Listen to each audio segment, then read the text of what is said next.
कोटी जन्मती रोग रोग कोटी जन्मती रोग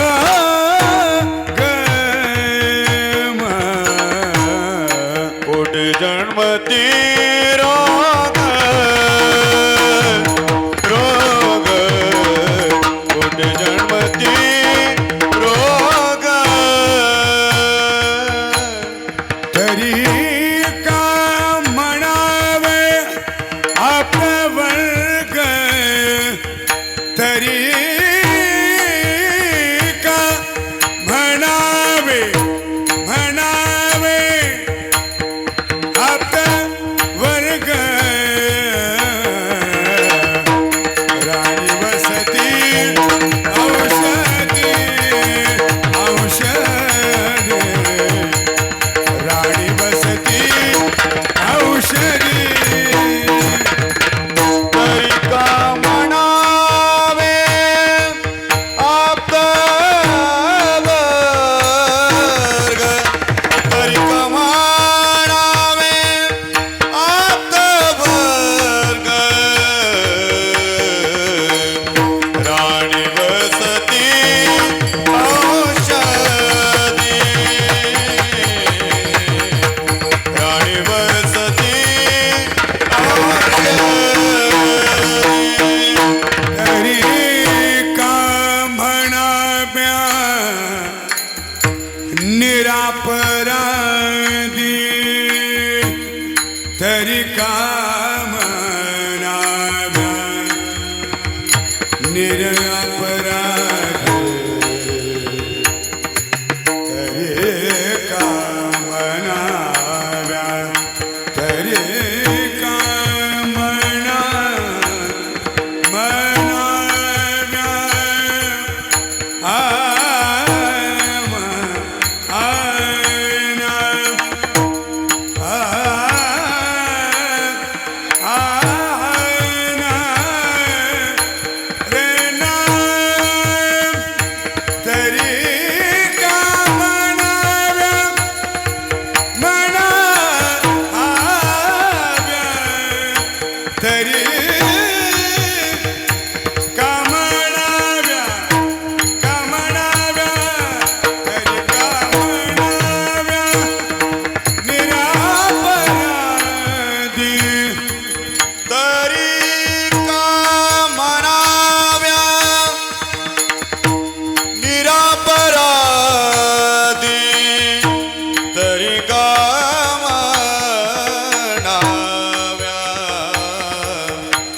विठ्ठल विठ्ठल विठ्ठल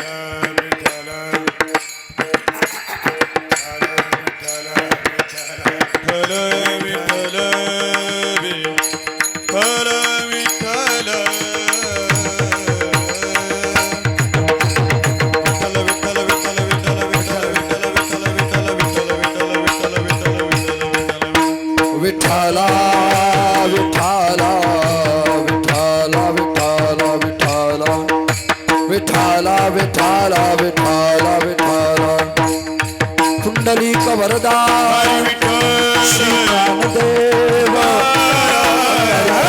भगवान माऊली ज्ञानेश्वर महाराज जगद्गुरु तुकाराम महाराज सद्गुरु गजानन महाराज सद्गुरु जोग महाराज निवृत्तीनाथ महाराज आदेश सत्य मुक्ताबाई की सद्गुरु मोठे बाबा विठाला विठाला विठाला हर हर हर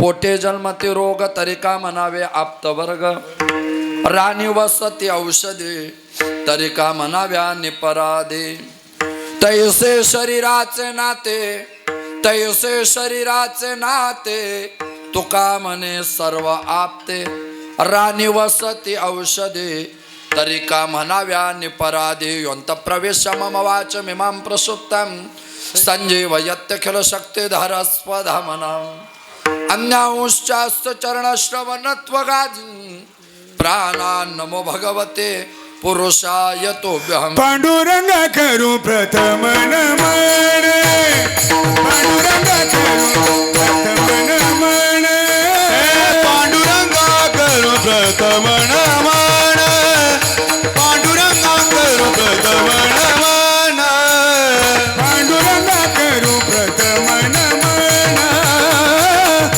पांडुरंग करू प्रथम नमन पांडुरंग करू प्रथम नमन पांडुरंग करू प्रथम नमन दुसरे चरणा संताचे या दुसरे चरणा संताचे या दुसरे चरणा संताचे या त्यांच्या कृपाधारी प्रत्येका विस्तारू बाबाजी सद्गुरु दास तुका दुसरे चरणा संतांचे या दुसरे चरणा संतांचे या दुसरे चरण संतांची त्यांच्या कृपाधारे कधीचा विस्तारू बाबाजी सद्गुरु दास तुका अलंकापुरी रम्य सिंहासन संपदां भोजते जस्पुर दिक्प्रदेशं विधीन्द्रादिदेवैः सदा स्तूयमानं समाद समूर्तिं भजे ज्ञानदेवं नमो ज्ञानेश्वरा नमो ज्ञानेश्वरा नमो ज्ञानेश्वर नमो ज्ञानेश्वर नमो ज्ञानेश्वर नमो ज्ञानेश्वर नमो ज्ञानेश्वर नमो ज्ञानेश्वर निवृत्ती उद्धारा सोपान देवा निवृत्ती उदार सोपान देवा निवृत्ती उदार सोपान देवा मुक्ताबाई नमो त्रिभुवन पावनी मुक्ताबाई नमो त्रिभुवन पावनी मुक्ताबाई नमो त्रिभुवन पावनी मुक्ताबाई नमो त्रिभुवन पावनी अजत्रय जननी देवाची दत्रेय जननी देवाची दत्रेय जननी देवाची मनोजो मारुत तुल्य वेगम जितेंद्रियं बुद्धिमत्तां वरिष्ठं वातात्मजं वानरयूथ मुख्यं श्रीरामदूतं शरणं प्रपद्ये सेवे लागे सेवक झालो तुमचा लागलो निज चरणा अहो स्वामी तुका या देवा यावरी न करावा अवेरू नमो जन्मभूमी जते जन्मलो मी नमो कर्मभूमी जते वाढिलो मी नमो अलंकापुर भूमी जते ज्ञान पावी तो झालो आम्ही नमो भारत राष्ट्रभूमी जिच्या पडू येतो ना पुढे कामे विठाल विठाल विठ्ठल विठ्ठल विठ्ठल जन्मती रोग, पोटे जन्मती रोग, तरी का म्हणावे आप्तवर्ग. राणी वसती औषधे, तरी का म्हणाव्या निपराधे. प्रस्तुत प्राप्त प्रसंगी कीर्तनरूपे सेवेकरता घेतलेला अभंग. अक्षरब्रह्म अव्यक्त ज्ञान अलौकिक काव्य तत्परता अलौकिक कार्य तत्परता सामर्थ्यता प्राप्त संत वैराग्य भूषण. ज्ञानांच्या राज्य साधकांचे मायबाप, युग्यांची मावली कैवल्य साम्राज्य चक्रवर्ती अलंका प्रणवासी मावली महावैष्णव संत सम्राट ज्ञानोबराय. मावली महावैष्णव ज्ञानोबराय यांना सुद्धा प्रिय आणि वैष्णव असा वेश साधू अर्थात वारकरी संप्रदायामध्ये फार मोठा अधिकार प्राप्त संत तथा हिंदवी स्वराज्य संस्थापक हिंदुहृदय सम्राट छत्रपती शिवाजी महाराज यांचे धर्मगुरू आणि अखिल विश्वाला सुशोभित करणारे जगद्गुरू तुकोबारा यांचा 3 चरणाचा मानवी जीवनाचं विशेष व्यवस्थापनाची परिभाषा परिपक्वतेने प्रतिपादित करणारा अभंग आहे. विठ्ठल विठ्ठल विठ्ठल अभंग पंचमी निर्माते तुकोपनिषदकार वैराग्यराज रसिकत्व प्राप्त जगद्गुरू तुकोबारा यांचा असून अभंगातील प्रास्ताविकता प्रतिपादित करण्या अगोदर परिहार देणे इष्टनिवारे तथा ते गरजेचं सुद्धा आहे. किम निमित्ताने तुम्ही आपण सगळेजण आज त्या पवित्र पावन धर्ममंडपामध्ये एकत्रित आलेले आहात. रसिकता, भाऊकता, चतुरता, सजगता, श्रोत्याच्या भक्तिशास्त्राच्या श्रवण मात्राच्या चत्वार्यांत करण्याने कार्यपरंपरा सगळ्यांना नातेवाईकालाच आहेच. वक्त्याचं प्रधान कर्तव्य नात्याने थोरामोठ्यांच्या पदस्पर्शाने पनित पावित वसलेल्या असलेल्या आपल्या पवित्र पावन भूमीमध्ये भगवंताच्या असीम कृपेने साधू संतांच्या कृपाशीर्वादाने समस्त पंचक्रोशी ग्रामस्थांच्या मानवी सामंजस्याने आपण सगळेजण मानवी जीवन जगत आहात. ते मानवी जीवन जगत असताना आपल्या गावातील परिसरातील सण उत्सव परंपरा विधी संस्कार सोडे एकमेकाच्या सुखदुःखात सहभागी होण्याची नैतिकता, त्याच नैतिकतेचं पायकत्व आपल्या गावात, आपल्या कॉलनीत, आपल्या नगरात, आपल्या शहरात सामाजिक, कौटुंबिक, शैक्षणिक, राजकीय, धार्मिक, पारिवारिक सर्व क्षेत्रामध्ये परिचित असणारे मते कुटुंबे, या मते कुटुंबाचा वटवृक्ष वैकुंठवासी आदरणीय श्रीत्र व्यक्तीपर्यंत रघुनाथ देवराम मते यांचं वृद्धपकाळाने दुःखद निधन झालं.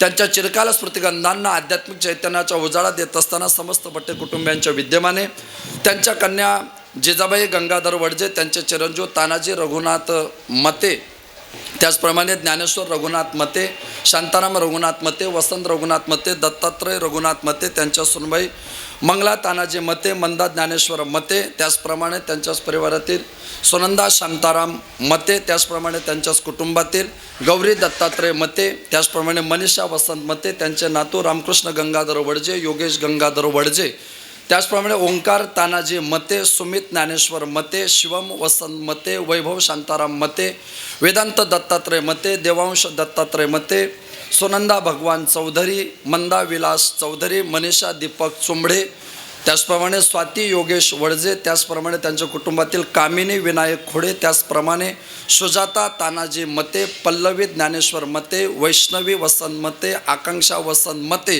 या समस्त कुटुंबियांच्या मते आणि आमचे स्नेही रोहिदासचे मते यांच्या मते तुमच्या सर्वांच्या दर्शनाचा स्वर्णयोग. विठ्ठल विठ्ठल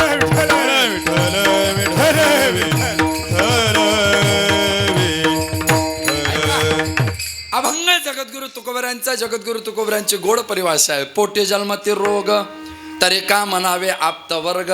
राणी वसती औषधे, तरी का म्हणाव्या निपराधे. ऐका, जगद्गुरु तुकोबरांची गोड भाषा. मानवी जीवन तुम्ही आम्ही प्रत्येक जण जुगतो. या अवणी तलावर, या सह्या तलावर, या पृथ्वी तलावर, या भूमी तलावर, या मृत्यू लोकामध्ये तुम्हाला मला प्रत्येकाला देवाने मानवी जीवन दिलंय. हे मानवी जीवन दिल्यानंतर या शरीराला 3 अवस्था आहे. या शरीराला बालपण आहे, या शरीराला तारुण्य आहे आणि या शरीराला म्हातारपण आहे. गीता असं सांगते, देनोस्मिन यथा देहे कौमारम यवनम जराहा तथाद्यांतर प्राप्ते धीरस्तत्र न मुह्यते धीरस्तत्र न मुह्यते तथाद्यांतर प्राप्ते कौमारम यवनम जरा देनोस्मिन यथा देहे.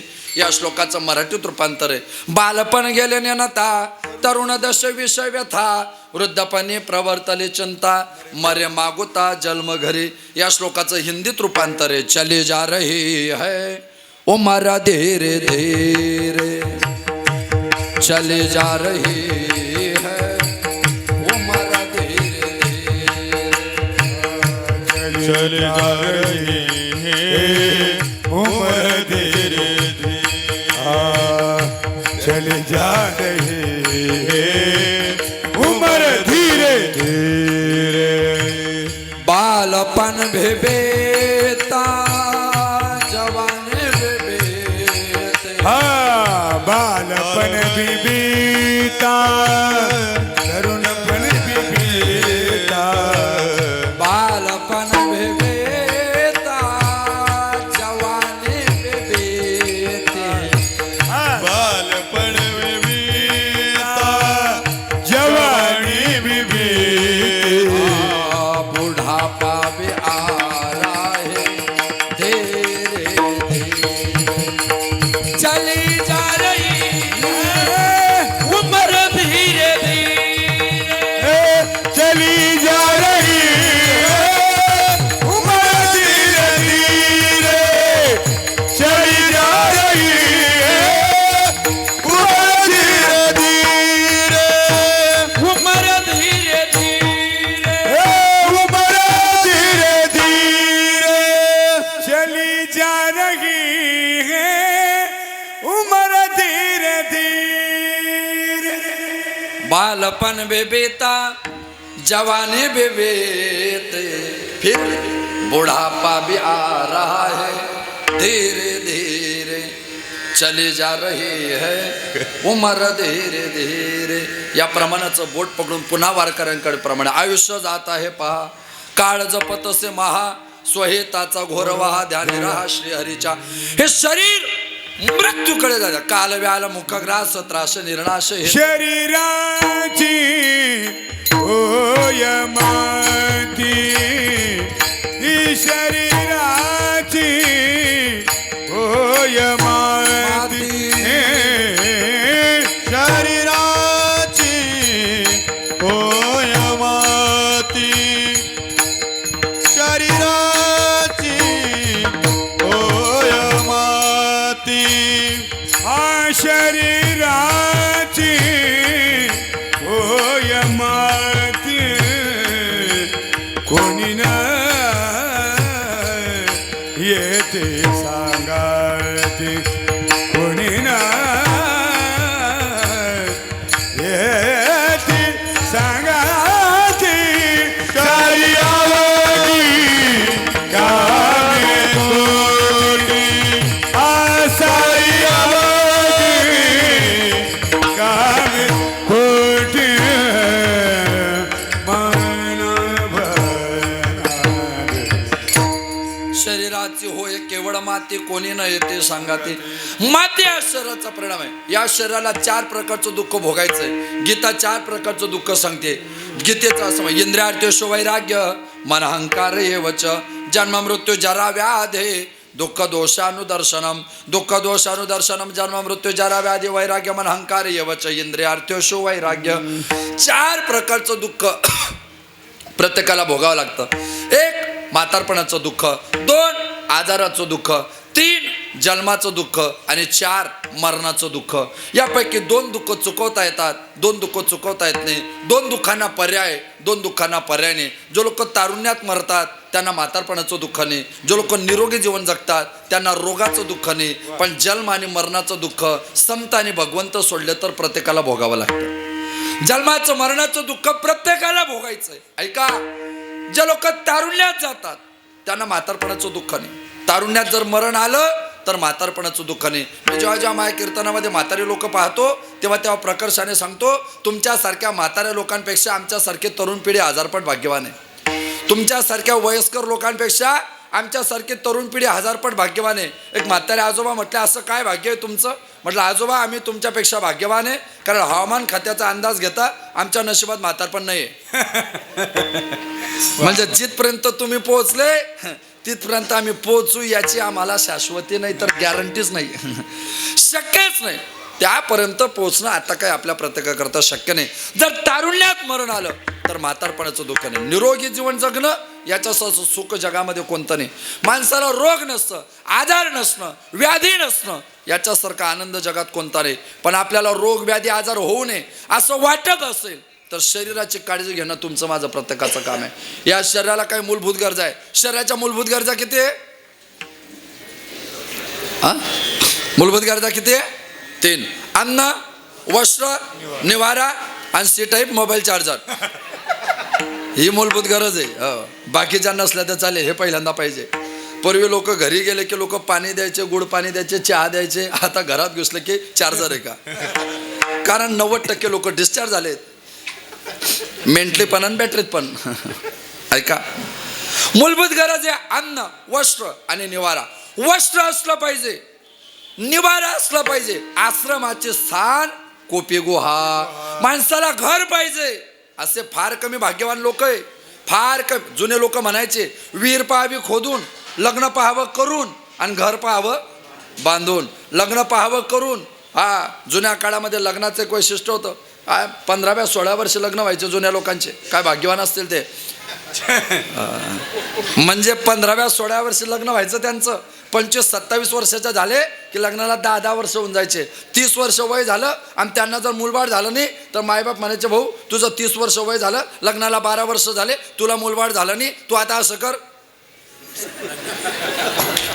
काय कर, दुसरं कर. म्हणजे ही जुने लोक 30व्या वर्षात 2-2दा घोड्यावर बसले आणि आपल्याकडे काही काही घोडे 35-35 वर्षाचे झाले तरी अजून घोड्यावर नाही.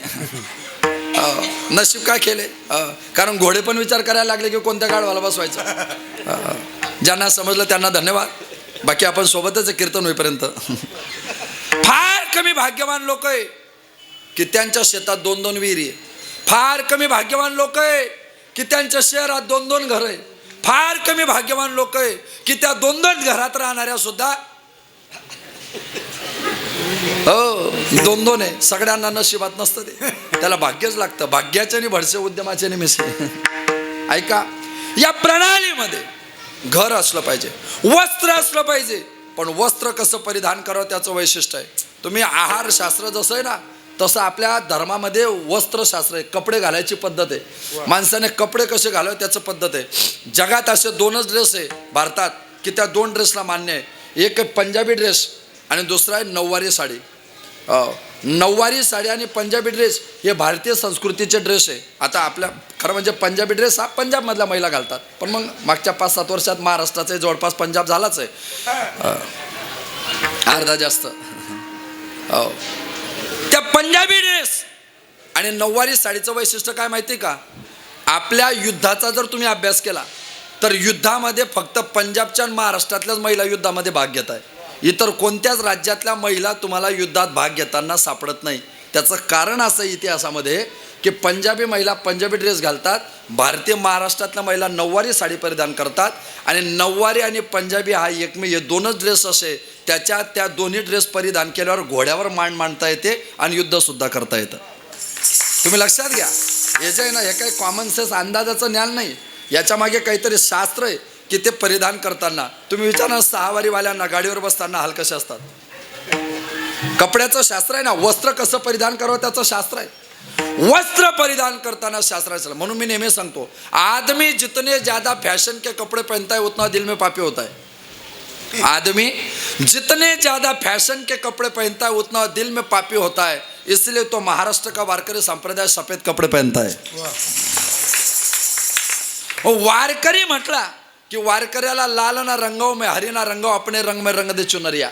वारकऱ्याचा एकच रंग आणि त्याचं नाव पांडुरंग. आपला रंग कोणता आहे? पांडुरंग. त्या रंगाचे तुमची माझी वस्त्र असलं पाहिजे. जसं निवारा गरजेचं आहे, जसं वस्त्र गरजेचं आहे, तसं अन्न गरजेचं आहे. अन्न फार महत्वाचं आहे. जैसा खावे अन्न वैसा होवे मन, जैसा पिवे पाणी वैसी होत वाणी. माणसं जसं पाणी पितात तशी वाणी होते, जसं अन्न खातात तसं माणसाचं मन होतं. म्हणून काही काही लोक बाहेर का खात नाही त्याचं कारण आहे की त्याचा प्रोजेक्टिव्ह इफेक्ट, त्याचा परिणाम होतो शरीरावर, आणि शरीरावर त्याचा परिणाम माणसाकरता घातक असतो. मग अन्न तुमची माझी प्रत्येकाची गरज आहे. जेवण करणे तुमची माझी प्रत्येकाची गरज आहे. माणसाने 24 तासामध्ये किती वेळा जेवण करावं? नक्त भोजनम. शास्त्रकार सांगता नक्त भोजन म्हणजे 24 तासात माणसाने एकदा जेवण करावं. जर एकदा ॲडजस्ट होत नसेल तर मग 2दा जेवण करावं. जर 2दा ॲडजस्ट होत नसेल तर मग 3दा जेवण करावं. जर 3दा ॲडजस्ट होत नसेल तर मग मला कशाला विचारताय? मग शास्त्रकार सांगता तुम्ही किती वेळा जेवण करतात याला महत्व नाही. तुम्ही किती वेळ जेवण करतात याला महत्व नाही, किती खातात याला महत्व आहे. युक्त आहार विहार नेम इंद्रियाचे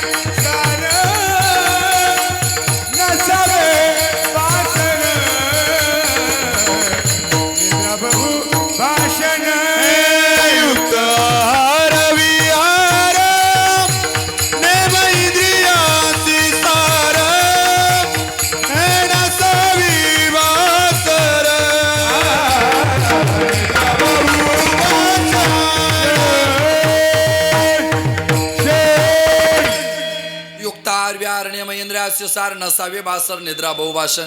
या श्लोकाचं संस्कृतमध्ये रूपांतर आहे. युक्त आहार विहारस्य युक्त चोष्टस्य कर्मसु. अर्थात आहार भोजन करावे परिमित. 24 तासामध्ये माणसाने 1,500 ग्रॅम जेवण करावं. किती? 1.5 म्हणजे 1.5 किलो. एका दिवसात आपल्या पोटात 1.5 किलो जेवण गेलं पाहिजे. 1.5 किलोपेक्षा जास्त जेवण जाणं म्हणजे आपलं मरणाकडे वाटचाल वाढणार. हो, जीवनाचा नियम आहे. कल्पना करा, मला येतं कीर्तनाला यायचं आहे, माझ्याकडे टाईम कमी आहे आणि किलोमीटर जास्त राहिलं आहे. मग कमी टायमात जास्त किलोमीटर जायचं असेल तर काय करावं लागतं आपल्याला? गाडीला स्पीड वाढव. काय करावं लागतं? स्पीड वाढवावा लागतो. बरं, गाडीचा स्पीड वाढला तर काय होतं? लिहिलेलं आहे रस्त्यावर, रस्ते पे मस्ती जान नाही सस्ती. हे बाळा, राहू दे तू खुर्च्या राहू दे. ए, खुर्च्या आवाज नको, नको चल. करू. राहू दे काय हरकत तुम्ही नाही. बसा जा. बस. जमीन पे बैठे ना वो जमींदार होते. जमीन पे बैठो तो आदमी जमींदार होता है. चौकी पे बैठो तो चौकीदार होता है. चेयर पे बैठो चेयरमन होते. जमिनीवरचा माणूस वेगळा असतो. जमीन पे बैठने वाले जमींदार होते, चौकी पर बैठने वाले चौकीदार होते, चेयर पर बैठने वाले चेयरमैन होते. दिनेश महाराज, गद्दी पर बैठने वाला गद्दार होता है, ऐसे लोग कहते हैं. और इतना सब कुछ होने के बाद भी जो खड़े रहते हैं वो खद्दार होते हैं. आता काही गद्दार पण उभे राहतील 8-10 दिवसात. येईन नाशिकला अनुभव. अर्थात या प्रक्रियेमध्ये अन्न 24 तासात मला कमी वेळेत जास्त वेळ गाडी चालवायची असेल, गाडीचा स्पीड वाढवावा लागेल. गाडीचा स्पीड वाढवला तर मला रस्त्यावर सूचना दिल्या, रस्ते पे मस्ती जान नाही सस्ते. Slow drive long life. जीवन चांगलं जगायचं असेल ड्रायव्हिंग व्यवस्थित. गाडी वेगात चालवली तर गाडीवर लोड येईल, गाडीचं इंजिन खराब होईल, गाडीचं इंजिन बंद पडेल. एखाद्या वेळेस सगळ्यात महत्त्वाचा मुद्दा, गाडी जोरात चालवलं की डिझेल जास्त लागतं. ॲव्हरेज मार खातो. पाकिट डॅनर ध्यानात ठेवा. ॲव्हरेज मार खातो लांबून आलं की. मग तसं जास्त जेवण जर केलं ना, जास्त जेवण केलं तर ज्या ट्रागणीवर लोड येतो, ज्या ट्रागणी मंदावतो, ज्या ट्रागणी खराब होतो. एखाद्या वेळेस जसं तिकडे डिझेल जास्त लागतं तसं इकडे जास्त जेवलं की रक्त जास्त लागतं. माणसाला झोप केव्हा लागते? कीर्तनात. हा मग पटकन बोलत जा. झोप केव्हा लागते? जेवल्यावर. माणसाला जेवल्यावर झोप लागत नाही. आहारशास्त्राचं म्हणणं आहे माणसाला जेवल्यावर झोप लागत नाही, जास्त जेवल्यावर लागते. नसतं जेवल्यावर झोप नाही लागत, जास्त जेवल्यावर का लागते? त्याचं आयुर्वेदाने कारण सांगितलं. आपण जेवण करतो, ज्या ट्रागणीमध्ये जास्त खाल्लं, मग जास्त खाल्ल्यानंतर रक्तपुरवठा करत असताना मेंदूला थोडा रक्तपुरवठा कमी करतो. तो रक्तपुरवठा पोटाकडे पाठवतो. मेंदूकडे रक्तपुरवठा कमी झाला की मेंदू सुस्तावतो. मेंदू सुस्तावला माणूस झोपतो. सरळ प्रक्रिया आहे. का झोप येते? म्हणून आहाराचं वैशिष्ट्य आहे. तुम्ही एक वाक्य सांगू का? आजारी पडणं म्हणजे काय? हे आजारी पडणं म्हणजे काय? तुम्ही जे खातात ते जोपर्यंत तुम्हाला पचतंय तोपर्यंत तुम्ही चांगले. तुम्ही जे खातात जे जोपर्यंत तुम्हाला पचतंय तोपर्यंत तुम्ही चांगले. तुम्ही जे खाताय ज्या दिवशी ते तुम्हाला पचत नाही त्या दिवशी तिथून पुढे चालू होतं, त्याला आजारी पडणं म्हणतात. आजारी पडायची सुरुवात 2 गोष्टीने असते, एक तापाने आणि एक ॲसिडिटीने. ताप जेव्हा माणसाला येतो ना, ताप म्हणजे टायफॉइड आहे ना, हा आजारच नाही. टायफॉइड नावाचा ॲनाटॉमीमध्ये आजारच नाही. ताप येतो ना, ताप येणं हे आजाराचं लक्षण नाही. तुम्हाला कोणता तरी आजार झाला आहे त्याची जाणीव देण्याकरता जो येतो त्याला ताप म्हणतात. ताप हा काही स्वतंत्र आजार नाही. तुम्हाला वेगळा मग अँटिबायोटिक देणं म्हणजे काय? कॉमन सेन्स नॉलेज, अंदाजाने औषधी देणे. पडला फरक तर बरंच आहे. तुम्ही आयुर्वेद शास्त्राचा अभ्यास करा. आपल्याकडे माणसं वाचत नाही म्हणून वाचत नाही. वाचायला लागले की वाचायला लागतील. त्या शास्त्र प्रक्रियेमध्ये त्याची परिणती. चला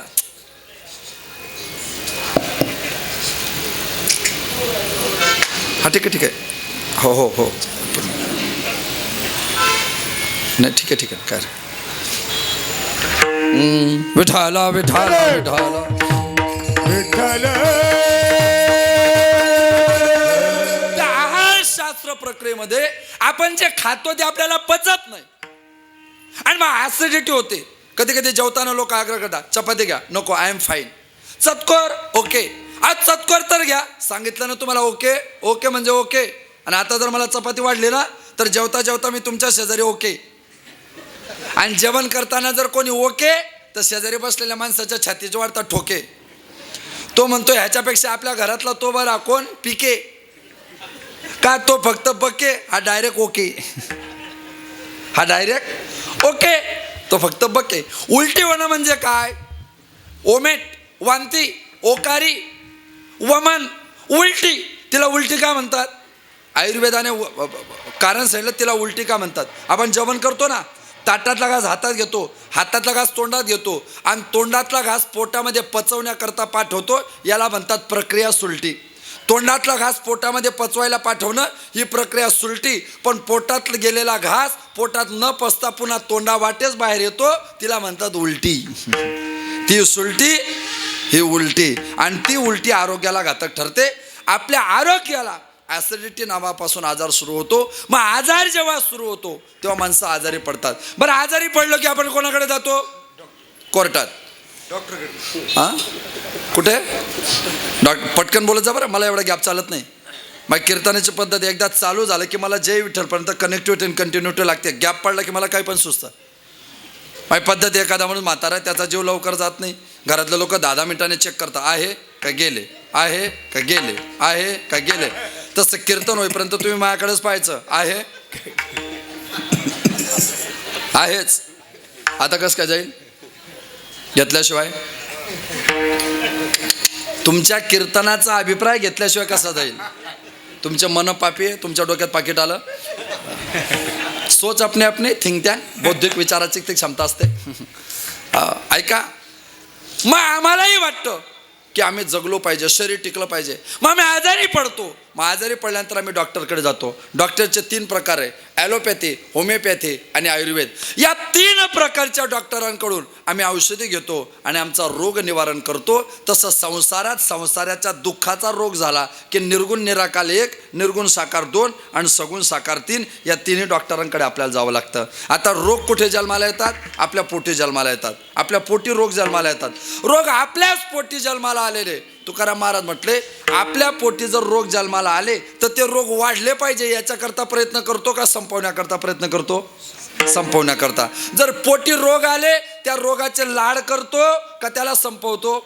संपवतो. पोटी जर रोग जन्माला आला त्याच्यावर प्रेम करतो का त्याचा तिरस्कार करतो? तिरस्कार करतो. मग आपल्या पोटी आलेला रोग जसा आपल्याकरता घातक असतो तसा आपल्या पोटी आलेला घरदार, पती पत्नी, मुलं बाळ नावाचा रोग हा आपल्याकरता सुद्धा घातक असतो. पोटी जर रोग आला तर तो आपला नातेवाईक होत नाही. मग जसा आजार आपल्या पोटी जन्माला आला तर तो आपला नातेवाईक होऊ शकत नाही, तसं आपल्या पोटी जन्माला येणारे सुद्धा आपले आप्त वर्ग होऊ शकतच नाही. तुकोबऱ्या प्रश्नार्थक प्रक्रिया देतात अभंगाच्या पहिल्या चरणात. पोटी जन्मती रोग, रोग पोटी जन्मती रोग, पोटी जन्मती रोग,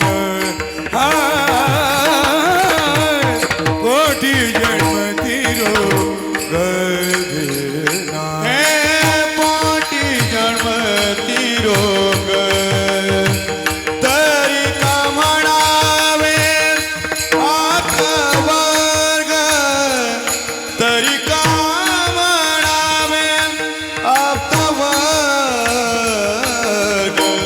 राणी वसती औषधी, राणी वसती औषधी, तरी का म्हणावे आप्तवर्ग, तरी का म्हणावे आप्तवर्ग, राणी वसती औषधी, राणी वसती औषधी, औषधी. पोटी जन्मती रोग तरी का म्हणावे आप्तवर्ग. रोग पोटात जन्माला येतात ते काय आपले आप्तवर्ग असू शकत नाही. आपण दवाखान्यात जातो आणि डॉक्टर साहेब तुमच्यावर माझ्या ट्रीटमेंट करतात. एक होमिओपॅथी नावाचा प्रकार आहे जो 1770-1785 मध्ये उदयाला आला. त्याच्या अगोदर एक प्रकार होता त्याला म्हणायचे ॲलोपॅथी. ॲलोपॅथीचा जन्म इसवी सन पूर्व 370 ते इसवी सन पूर्व 460 90 वर्ष जगला. त्याचं नाव होतं हिप्पोक्रेटिस. त्या हिप्पोक्रेटिसने ग्रीक नावाच्या देशात कोस नावाच्या बेटावर त्याचा जन्म झाला आणि त्याने गोड्या औषधीचा शोध लावायला सुरुवात केली. आजही MBBS झालं ना तर प्रॅक्टिस करताना पहिल्यांदा हिप्पोक्रेटिसची शपथ घ्यावी लागते, त्याच्यानंतर प्रॅक्टिस करावी लागते. अर्थात ती फक्त घ्यायची असते, सांभाळायची नसते. जसं आपण पण आळंदीहून निघालो की काही नियम करून निघतो, पुढे सांभाळायचे नसतात. धंदा कोणताही असो, प्रॉब्लेम आहेच.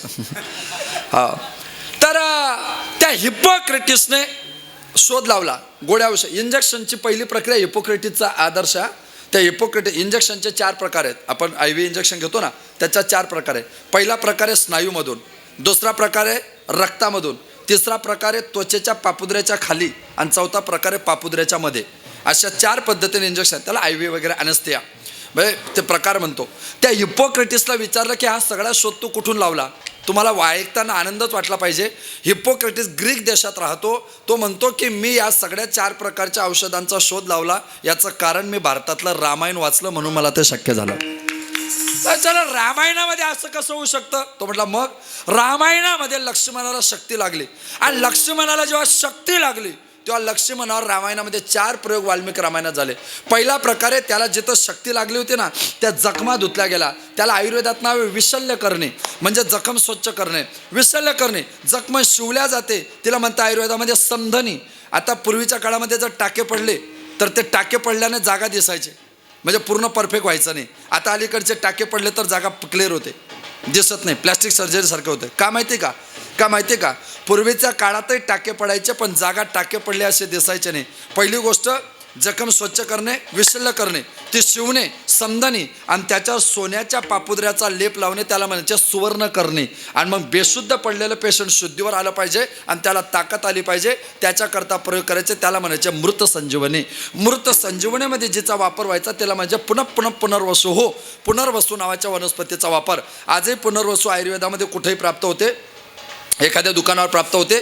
पुनर्वसूची सुकलेली वाळलेली काडी घ्या, ती काडी जडेल 1 मिनिटात, इतके सुकलेले घ्या, पण तिला जिथं चिखल जिथं पाणी तिथं रोवा, 8 दिवसामध्ये तिला नवीन पालवी येतात. पुनर्वसूचं वैशिष्ट्य आहे, किती सुकलेली काडी असली तरी तिला नवीन पालवी येतात. ही पुनर्वसूची ताकद आहे. तसं माणसाचं शरीर मरणाच्या द्वारात जाऊन किती सुकलं, त्याने पुनर्वसूचा काढा घेतला तर त्याला नवचैतन्य प्राप्त होतं. या टेक्नॉलॉजीचा शोध ज्याने लावला त्याला वारकरी संप्रदाय म्हणतात.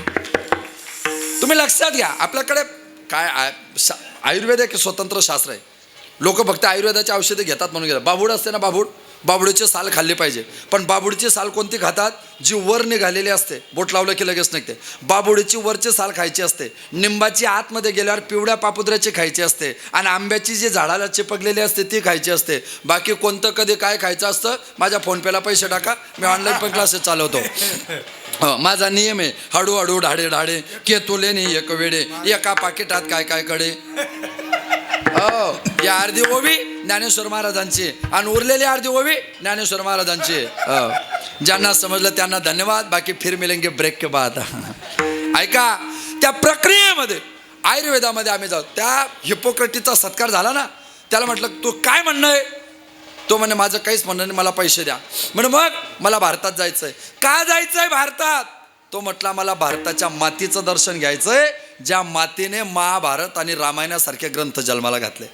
तुम्हाला माहिती का, गोड्या औषधी, अर्क, काढा, रस याचा शोध सुद्धा हिप्पोक्रेटिसने महाभारतातून लावला. सगळ्यांना माहिती आहे कथा, मला पुन्हा सांगायची गरज नाही.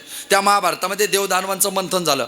देवदानवांचं मंथन होताना मेरू पर्वताची रवी होती, वासुकी सर्पाची दोरी होती आणि ते मंथन करताना त्या पर्वतावर जे हजारो प्रकारचे झाडं होते, त्या झाडांचे पानं, फुलं, फळं, कळ्या, साली, रस, द्रव, अर्क, तो सगळा त्या मंथनामध्ये समुद्रात पडायला लागला.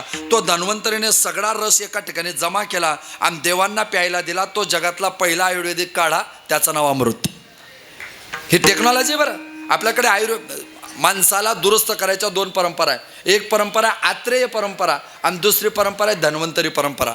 आता धन्वंतरी परंपरा प्रसिद्ध आहे, आत्रेय संपली. आत्रेयाची परंपरा अग्निवेश तंत्रामध्ये एकाने सांभाळलं, एकाने चरक परंपरा सांभाळली आणि एकाने सुश्रुत परंपरा सांभाळली. पुढे मग ते स्वयंपाकानं मला बोललं का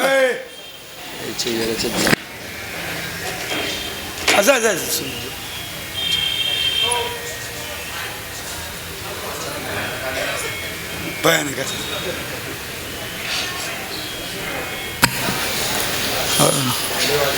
ज्ञानदान नसेल तर अन्नदानाला कोण महत्व देईल रे? थांबा. पहिले आमचं मग तुमचं, आधी विठोबा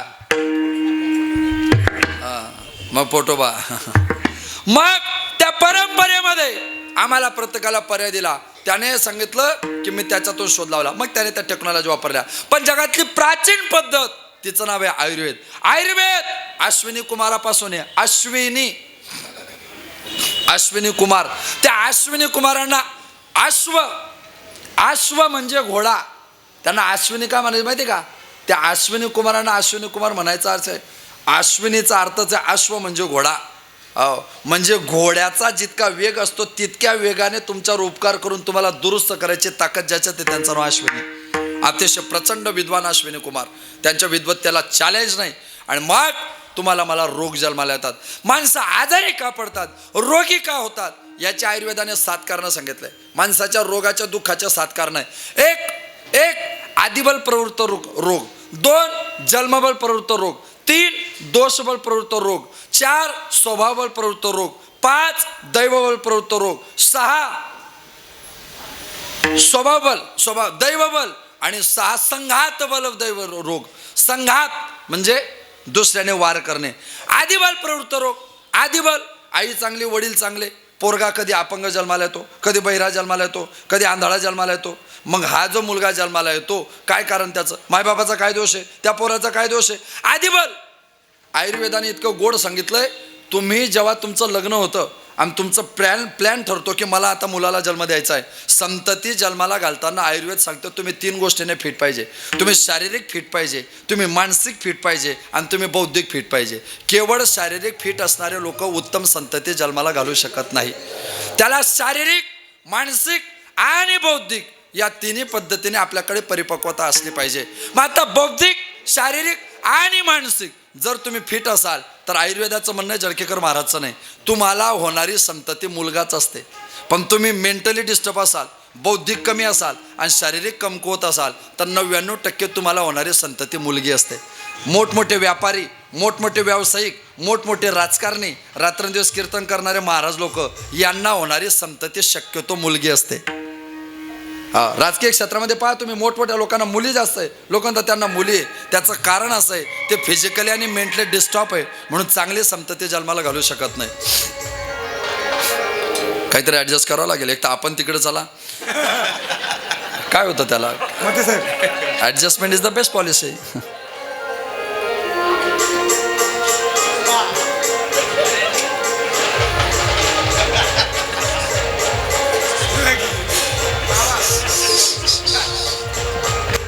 बसा गेले ते गेले. हे भाऊ आमचे तेच चालू आहे, थांब थोडा.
कार्यक्रम आपल्या खेडोपाडी एकदम चांगली.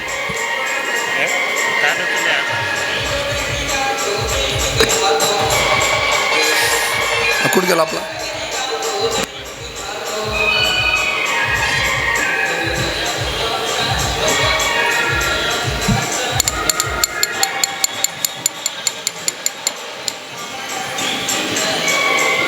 विठाला विठाला विठाला विठाला. हो, शास्त्रामध्ये त्याला आदिबल प्रवृत्तीचं दुःख म्हणतात. दुःख नंबर 2 दुःख जन्मबल प्रवृत्त दुःख. जन्मबल म्हणजे काय? Projective effect. आई वडिलांच्या DNA परिणाम असतो. तुम्ही लक्षात घ्या. प्रोजेक्टिव्ह इफेक्ट कशाला म्हणता माहिती का? आई गोरी, वडील गोरे, पोरगा सावडा. आईचं नाक धारदार, वडिलांचं नाक धारदार आणि पोराचं नाक बसलेलं. लोक म्हणतात का हो, याच्या आईचं नाक तर धारदार आहे, याच्या वडिलांचं नाक तर धारदार आहे, हा कस काय बस काय नाकाचा आहे? ते चायनीज खायला जायचे. Project to effect. मी अंदाजाने ना, मी फार कोणत्या गोष्टीचा अभ्यास करतो तेव्हा समाजात बोलतो. मी कोणतीच गोष्ट अंदाजाने बोलत नाही. तुम्ही म्हणजे आहारशास्त्राचा अभ्यास करा, तुमच्या पटकन ध्यानात येईल. याला म्हणतात जन्मबल. जन्माचा दोष येतो. एक आहे दोषबल दुःख, दोषबल रोग.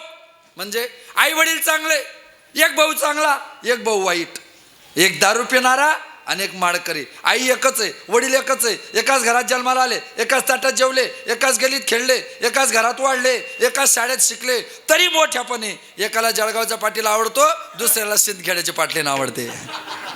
काय बदल झाला? हा बदल कस काय झाला?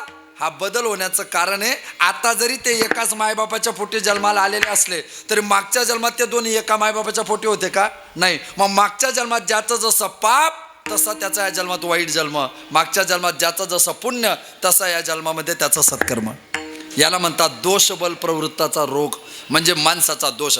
संघात काही संबंध नाही. मी मॉर्निंग वॉकला जात होतो, माझा चालत होतो, मागून मोटरसायकल आली, धडक दिली, माझा एक पाय कायमचा गेला. संघात दुसऱ्याने वार करून. लोक भांडण करत होते, भांडण सोडवायला गेलो, त्या दोन्हींनी त्यांचं भांडण सोडलं आणि मला एकट्याला मारलं, हात कायमचा गेला. संघात विनाकारण आपल्यावर होतो. दैवबल. दैवबल म्हणजे काय? अचानक पाऊस सुरू झाला, विजांचा चरचराट, ढगांचा गडगडाट, पाऊस सुरू झाला, सोजलेला वारा सुरू झाला आणि मी झाडाखाली उभा राहिलो. अचानक वीज पडली आणि वीज पडून माझा एक हात कायमचा गेला. दैवबल. कारण नसताना दैवबल. मी माझा एका ठिकाणी उभा होतो, कोणीतरी मागून दगड मारला, मेंदूला मार लागला, कायमचा मी वेडा झालो. दैवबल. स्वभावबल. काही लोक स्वभावाने आजारी पडतात. डॉक्टर साहेबांनी सांगितलं तुम्ही रोज 6 तास झोपत जा. ते येडं 3 तास झोपतं, पडलं आजारी. स्वभावबल. डॉक्टर साहेब म्हटलं तुम्ही 6 तास झोपत जा, तो 12 तास झोपायला लागला. स्वभावबल. हो. कोणता आहार कधी खावं याचं काहींचा स्वभाव राहतो, प्रकृतीच्या विरोधात प्रवास करायचा. हे महाराज लोक का टिकत नाही त्याचं कारणच ते. जुने महाराज लोक 80, 90 वर्ष जगायचे की नाही. हे महाराज लोक का 50व्या वर्षी रिटायर होत आहेत. फिजिकली अनफिट आहेत ना. सकाळी कीर्तन, दुपारी प्रवचन, संध्याकाळी कीर्तन. तेही विशेष म्हणजे लोकांना सांगून पैसा उपयोगात येत नाही. तुझा कसं काय येतोय तर लोक सर्च करत असतील ना. म्हणजे माझं नेहमी सांगणं आहे, फिजिकली फिट राहणं याच्यासारखं सुख कोणतं नाही. वयाच्या 50शीपर्यंत तुमचं पोट न सुटणं याच्यासारखं भाग्य जगात कोणतं नाही. शास्त्राने सुंदर स्त्रीचे लक्षणं सांगितले. कोणता अवयव सुंदर असला पाहिजे स्त्रीला? आपल्याकडे लोक नाकावर जातात. नाही. मग रामायणामध्ये एक वैशिष्ट्य आहे, मंदोदरी. काय नाव आहे रावणाच्या बायकोचं? मंदोदरी. मंदोदरी शब्दाचा अर्थ काय माहिती का शास्त्रामध्ये? मंद उदरी. उदर म्हणजे पोट, मंद म्हणजे लहान. असं म्हणतात की तिला लाखो पोरं होते, पण अनेक पोरांना जन्म देऊन सुद्धा जिथं उदर लहान आहे एवढी जिने शरीराची काळजी घेतली तिला म्हणतात मंद उदरी. शास्त्राने सौंदर्याच्या व्याख्या दिलेल्या आहे. त्या प्रत्येक सौंदर्याच्या व्याख्येमध्ये जीवन असतं. आणि म्हणून शरीर टिकवण्याकरता त्या शरीराची काळजी तुम्हाला मला प्रत्येकाला घेता आली पाहिजे. ती घेण्याकरता आम्ही प्रत्येकाने रोगामध्ये जात असतो. मग सगळे रोग घालवायला एकच पर्याय, त्याचं नाव आहे डॉक्टर. पण रोग आले ना पोटी, मग ते रोग काही आपले मित्र असू शकत नाही. आपण दवाखान्यात जातो, पण दवाखान्यात जाताना सुद्धा ट्रीटमेंटला महत्त्व आहे. एकदा डॉक्टर साहेबांनी दवाखाना टाकला. त्यांच्याजवळ एक कंपाऊंडर होता. 2, 4, 6, 8, 10 महिने, वर्ष, 1.5 वर्ष, 3 वर्ष, 4 वर्ष, 5 वर्ष कंपाऊंडर एकदम ट्रेन झाला. आणि मग त्या कंपाऊंडर रिवाइंड माइंड रिकामा डोकं सैतानाचं घर असतं. त्या कंपाऊंडरच्या डोक्यात विचार आला. पेशंट आलं की डॉक्टर म्हणायचे त्याची BP चेक कर, त्याला IV लाव, त्याला गोळ्या दे, त्याला इंजेक्शन दे. आणि त्या सगळी ट्रीटमेंट कंपाऊंडर करायला लागला. 1-2 वर्षामध्ये त्या कंपाऊंडरच्या ध्यानात आलं की इथं येणाऱ्या प्रत्येक पेशंटची ट्रीटमेंट तर मीच करतो. सगळे पेशंट कोण पाहतं? डॉक्टर फक्त सांगतात. कोण पाहतं? मीच पाहतो. इंजेक्शन मीच देतो, IV मीच लावतो, गोळ्या मीच काढून देतो. मग सगळं जर मीच करतो तर मग मी यांच्या हाताखाली काम करण्यापेक्षा स्वतःचा दवाखाना टाकला तर काय होईल? रिकामं डोकं सैतानाचं घर. त्याने 15 दिवसात तिकडे बाजूला दवाखाना टाकला. पेशंट आलं, त्याने ट्रीटमेंट केली, पेशंटची तब्येत बिघडली, पेशंट सिरियस झालं, पुन्हा त्याच्या दवाखान्यात उचललं आणि मूळ डॉक्टरच्या दवाखान्यात ICU मध्ये टाकलं. पेशंट स्टेबल झालं आणि तो कंपाऊंडरचा डॉक्टर डॉक्टर साहेबांना म्हणे का हो, अमुक अमुक रोग झाला की अमुक अमुक औषधी तुम्ही देतात, अमुक अमुक रोग झाला की अमुक अमुक औषधी तुम्ही देतात, जे औषधी तुम्ही द्यायचे तीच औषधी मी देतो, मग तरी पेशंट सिरियस का झालं? डॉक्टर साहेब म्हटले एखाद्या रोगावर जी औषधी मी द्यायचो तीच औषधी तू दिली, पण औषध देण्याची एक पद्धत आहे, रोगाचं प्रमाण किती टक्क्यात आहे त्याच्यानुसार औषधी किती प्रमाणात द्यायची हे ज्याला समजतं त्याला डॉक्टर म्हणतात, त्याला डॉक्टर म्हणतात. म्हणून कंपाऊंडरकडून ट्रीटमेंट करायचे नाही. म्हणून माझं लोकांना नेहमी सांगणार, आता कंपाऊंडरांच्या कीर्तनं घेत नका जाऊ, कीर्तनं डॉक्टरचेच घेत जा. नाही ते आधी म्हणायचे, आता कीर्तन करायला लागले. कंपाऊंडर आहे तो काय ओरिजिनल डॉक्टर आहे का? ते आधी वाजवायला राहायचे मग आता कीर्तन करतात, ते कंपाऊंडर आहे. ते का डायरेक्ट डॉक्टर आहे का? आम्ही डॉक्टर आहे डायरेक्ट. तर डायरेक्ट डॉक्टरच्या हातून ट्रीटमेंट करायची. म्हणजे जे औषधी डॉक्टर देतात तेच असे औषध कंपाऊंडर देतो. पण कंपाऊंडरने औषधी दिली की लोक आजारी पडतात आणि डॉक्टरने दिले की सुदृढ होतात. तसं या वाणीने पवित्र झालेला वक्त्याच्या तोंडातून ऐकलं की लोक दुःख विसरतात आणि चुकीच्या माणसाचं ऐकलं की लोक दुःखाला सुरुवात होतात. कोणाकडून काय ऐकलं पाहिजे त्याचं वैशिष्ट्य आहे. परमार्थाचं सुख आहे काय सगळ्या अंगाने थोडे असतं. पोहतो ना आपण, काही लोक नदीत पोहता, काही नाल्यात पोहता, काही विहिरीत पोहता, काही समुद्रात पोहता. पोहण्याचा खरा नियम कोण आहे? यशस्वी पोहणारा कोण आहे? माणसाने किती उंचावून उडी मारली याला महत्व नाही, माणसाचा स्वभाव उड्या मारायचा. माणसं कुठे उड्या मारतात, किती उंचावून उडी मारली याला महत्व नाही दादा. उडी मारल्यावर पाण्यात किती खालपर्यंत पोहोचला त्याला महत्व आहे. तू काय पोहोचेल रे माझ्या बरोबर? तू काय पोहोचेल? अरे बघ आत्ता उडी मारतो आणि खालून ठाव घेऊन येतो. पोहण्यामध्ये ठाव घेणारा यशस्वी असतो. ज्याला ठाव घेता आला ना तो यशस्वी असतो. ज्याला ठाव घेता येत नाही त्याने पोहायचंच नाही असा नियम नाही. ठाव एखाद्यालाच घेता येतो, बाकीच्यांनी पोहायचा आनंद घ्यायचा असतो. भगवंताच्या प्राप्तीचा ठाव ज्ञानोबराय तुकोबराय एखाद्यालाच घ्यायचा असतो. आपण फक्त पोहून आनंद घ्यायचा असतो. भगवंताच्या प्राप्तीचा ठाव सगळ्यांना घेता नाही येत, त्याला फार ताकद लागते. ये समंदर भी बड़ी गजब की चीज होते, ये समंदर भी बड़ी गजब की चीज होते, जिंदा थे तो तैरने ना दिया और आज मर गए तो डुबने ना दिया. वैशिष्ट्य समुद्र आहे ना, जिवंत माणसाला लाटांमध्ये पोहू देत नाही. समुद्राचं वैशिष्ट्य आहे जिवंत माणसाला पोहू देत नाही आणि मेल्यानंतर पाण्यात राहू देत नाही. राहू देत नाही. जीवनाचा क्रम आहे तुम्हाला सांगू. मगर माहिती का? मगर ॲनिमल लॉजिक. मगर कुठं राहतं? पंचवटी आपलं कुठं? हां पाण्यात. बरं मगर कुठं राहतं? पाण्यात. मगर माणसाला खात नाही. मगर ज्या पाण्यात राहतं ना त्याने जर माणसाला पकडलं ना, मगर माणसाला खात नाही पण मग माणसाला सोडतही नाही. मगर माणसाला पकडलं की माणसाच्या ज्या व्हेन्स असतात रक्ताच्या तिथं चावा घेतो. ते चावा घेतलं की रक्त निघायला लागलं की ते रक्त पितो. रक्त येणं बंद झालं पुन्हा दुसऱ्या जागेवर चावा घेतो, ते रक्त पितो. तिसऱ्या जागेवर चावा घेतो. मगर माणसाला प्रत्येक ठिकाणी चावा घेतो आणि शरीरातलं सगळं रक्त पिऊन घेतो. शरीरातलं सगळं रक्त संपलं की चोथा झालेलं जे शरीर असतं बिना रक्ताचं ते प्रेत मगर तोंडात पकडतो, खात नाही आणि समुद्राच्या काठावर आणून टाकतो. भागवतातली कथा आहे, नीट आहे का? त्या झाक्या पाहिल्यामुळे तुमच्या भागवत ध्यानात नाही. मूळ भागवताकडे पाठ झाली तुमची. तुम्ही बघता म्हणता झाक्याला भारी होत्या.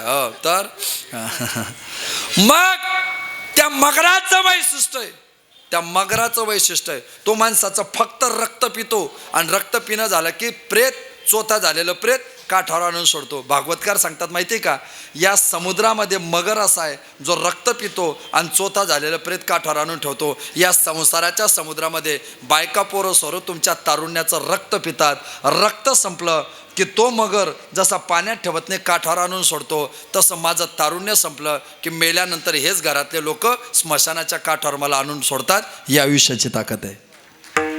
काय भागवत इतकं गोड बोलतं ना, आपण कधी विचार नाही करत. माणसं कधी परमार्थ शरीराची किंमत नाही हो लोकांना. माझा आता दावा आहे, भारताचा महान राजा सम्राट अशोक सम्राट झाला. तो सम्राट आणि त्याच्या बौद्ध धर्माचे भिक्षुक आले, भंतेजी आले समोर आणि त्या भंतेजींच्या त्याने पाया पडल्या. त्याने जशा पाया पडल्या तसे त्याचे ते सेवक आगाऊ मालिक दिलदार चमचोशे परेशान. ते म्हणले अहो तुम्ही एवढे मोठे महाराज आज तुम्ही खुशाल पाया पडताय, योग्य नाही, तुम्ही यांच्या पाया का पडताय? त्या सम्राट अशोकाने त्याच्या नौकराला दुसऱ्या दिवशी वाघाची कवटी, सिंहाची कवटी, हरणाची कवटी आणि माणसाची कवटी या चारही कवट्या घेऊन जा आणि बाजारात विकून ये. तो गेला पाथर्डी फाट्यावर, लोकांनी वाघाची कवटी विकत घेतली. गेला बिटकोला, लोकांनी सिंहाची कवटी घेतली. गेला अमृतधामला, लोकांनी हरणाची कवटी विकत घेतले. आला मसरूड पंचवटीत RTO चौफुली उभा राहिला. लोकांनी माणसाची कवटी विकत घेतले नाही. तो म्हणे महाराज लोक माणसाची कवटी विकत घेत नाही. हा म्हटला फुकट देऊ नये. फुकट दे. तो म्हटला फुकट घ्या. फुकट घेतली नाही. तो म्हटला महाराज माणसाची कवटी कोणी फुकटही घेत नाही. सम्राट अशोकाने सांगितलं वाघाची सिंहाची कवटी, वाघाची सिंहाची कवटी लोक घरात शो म्हणून विकत घेतात. माणसाची कवटी मेल्यानंतर लोक फुकटही घेत नाही. जिवंतपणे ही कवटी जर एखाद्या साधूच्या पायावर नतमस्तक होत असेल तर याच्यासारखं भाग्य जगात कोणतं नाही. चांगल्या ठिकाणी कधीतरी वाका, काय बिघडेल जर चांगल्या ठिकाणी आम्ही वाकलो नाही तर, नाहीतर आमचं जीवन संपून जाईल. मग हे सगळेच तुमच्या माझ्या पोटी जन्मात, तरी का म्हणावे आप्तवर्ग, हे आपल्या पोटी जन्माला येऊन आपले आप्तवर्ग होतील, आपले नातेवाईक राहतील, याची कोणी शाश्वती देऊ शकत नाही. जोवरी चढ नगा तोवरी म्हणत ती माझा, मानी ती लहान तोर देव सुखाच्या काचा. अरे तुमच्या माझ्या शरीराचा पराजय, ज्या मुलीला जन्म दिला, ज्या मुलाला जन्म दिला, जिच्या खांद्याला खांदा लावून 50 वर्ष संसार केला, मरायच्या टायमाला ते सगळे आजूबाजूला असतात. कोणीतरी म्हातारे आजी येते, डोळे उघडा, डोळे उघडा, पहा तुमची पोरगी भेटायला आली, ओळखलं का? तुकाराम महाराज म्हणे त्याने 50 वर्षात देवाला ओळखलं नाही. देव आता त्याला घरातले लोक ओळखू देईल का? वा काय भाषा आहे तुकोबरांची. माझं चालत प्रयाण काढी, माझं चालत प्रयाण काढी, माझं चालत प्राण काळी, माझं चालत प्राण काळी. असताना दिसती जवळी, असताना दिसती जवळी, अजनाबी जाती जवळी, अजनाबी जाती जवळी. मृत्तिके मृत्तिका कावडी, मृत्तिके मृत्तिका कावडी, मृत्तिके मृत्तिका गावळी, मृत्तिके मृत्तिका गावळी. एकले मेळे संचेता, एकले मेळी संचेता, माझे स्वई तने नदी कोणी, माझे सोयी नदी कोणी, माझे सोयी नदी कोणी, माझे सोयी तने नदी कोणी, माझे सोयी तने नदी कोणी, माझे सोयी तने नदी कोणी, माझे सोयी तने नदी कोणी, माझे सोयी तने नदी कोणी.